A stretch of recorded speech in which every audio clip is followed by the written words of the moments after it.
সব সময় সবাইকে নিয়ে চলতে হয়। পরিবার ছাড়া একা থাকা খুবই কঠিন। আর এই কঠিন সময়টা আমি পার করে এসেছি, সঙ্গে তুইও। তাই আমি চাই না নতুন করে কোনো কিছু এসে আমাদের জীবন ছিন্ন ভিন্ন করে দিক। কথা তুমি বলছো মা? বাবা যখন আমাদের সন্তান হিসেবে অস্বীকার করেছিল, তুমি তখন প্রেগনেন্ট। নিজের সম্মানের জন্য প্রতিবাদ করে তুমি এই বাড়ি ছেড়ে বেরিয়ে গেছিলে। তার বদলে আমি কি পেয়েছি রূপা? আপনজন ছাড়া, ডাক্তারবাবু ছাড়া, সোনাকে ছাড়া অনেকগুলো বছর তো আমি এটাও জানতে পারিনি আমার একটা যমজ সন্তান আছে। কতগুলো বছর আমার নষ্ট হয়ে গেছে বলতো। জানিস তো, আমার মাঝে মাঝে মনে হয় আমি যদি এই বাড়িতে থেকে নিজের সম্মানের জন্য লড়তাম, তাহলে এত দারিদ্র্যের সাথে তোকে কষ্ট পেতে হতো না। আমি ছোটবেলায় তোমার থেকে যা যা শিখেছিলাম, সেই শিক্ষার জোরেই আমি তোমার থেকে আলাদা হয়েও এতকাল বেঁচেছিলাম মা। তাই আমি নিজেকে পাল্টাতে চাই না। আমি এখন হয়তো আমারই বয়সের ধর্ম মেনে কাজগুলো করব, কিন্তু তাই বলে কি তুমি আমার পাশে থাকবে না মা? এটা তো আমি আশা করিনি। এই আপনারা কি খাবার দিয়েছেন? কি খাবার দিয়েছি মানে? নিজের টাকা শোধ করবার জন্য আপনারা এই কাজটা করতে পারলেন? আমি তো ভাবতে পারছি না। আমার মেয়ে শ্বশুর বাড়ির লোকেরা আপনার খাবার খেয়ে কি বলছে জানেন? ওরা এরকম খাবার কোনোদিন কোথাও খায়নি। আপনারা খুশি তো?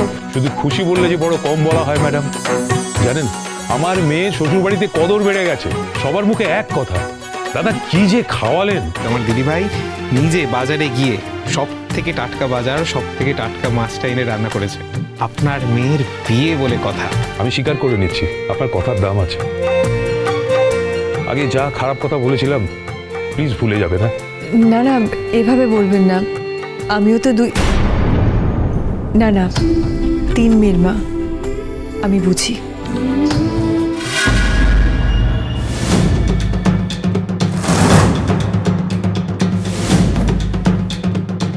আমার সূর্যের সঙ্গে তোমার এই যাত্রা 20 বছরে ইতি হোক দীপা।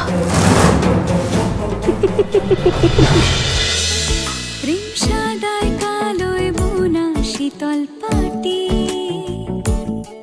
তারি যত্নে উঠুন হয় মনের মাটি। প্রেম সাদায় কালোয় বোনা শীতল পাটি।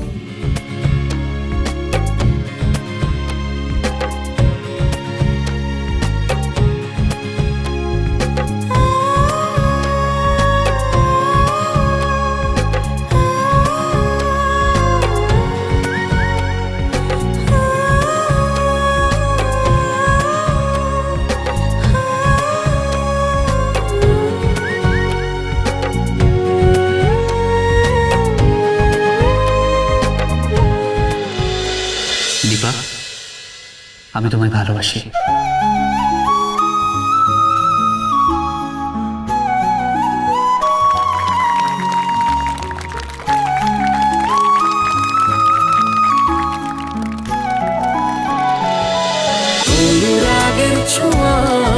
অনুরাগের ছোঁয়া, সোম থেকে রবি প্রতিদিন রাত 9:30টায় স্টার জলসায় ও জিও হটস্টারে।